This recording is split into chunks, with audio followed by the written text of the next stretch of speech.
Welcome! Today I'm showing you how to customize volume styles panel into your CUBOT X19 S. First step, go into Play Store and find volume styles application.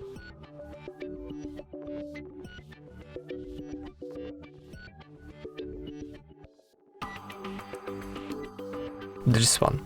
So click install, wait for installing, then open. And now you need to choose your volume style panel. So, for example, like iOS. Click it, and on the top we got start button in the right corner.